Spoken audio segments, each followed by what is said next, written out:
Sana nefestir hayatın yolu, kalpde yanar sevgi dolu.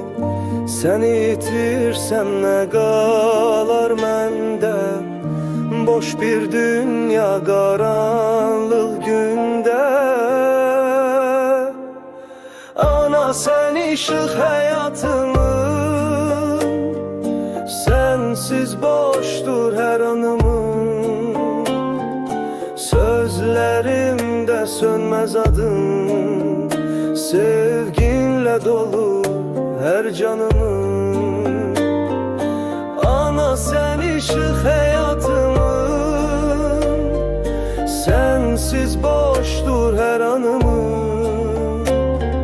Sözlerimde sönmez adın, sevginle dolu her canımın.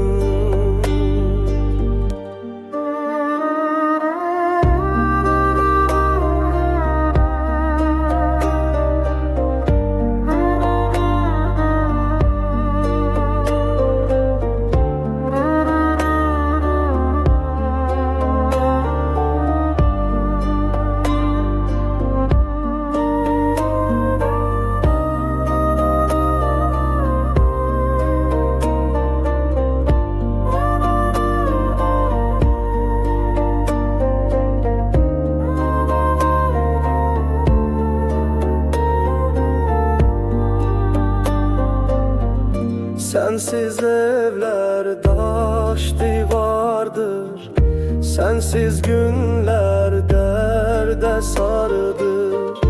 Ellerin dokunmazsa eğer, hayat özü bir yük olar gider.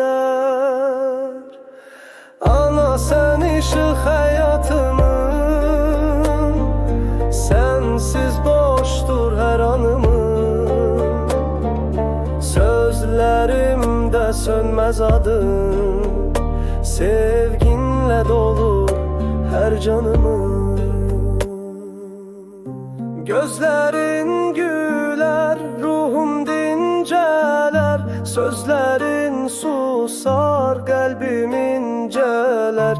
Sana min şükür ana diyerek, hayatıma renk katan bir melek.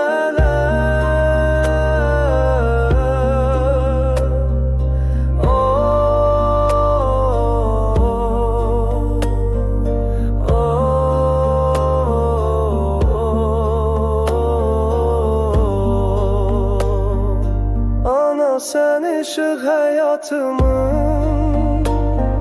sensiz boştur her anımın.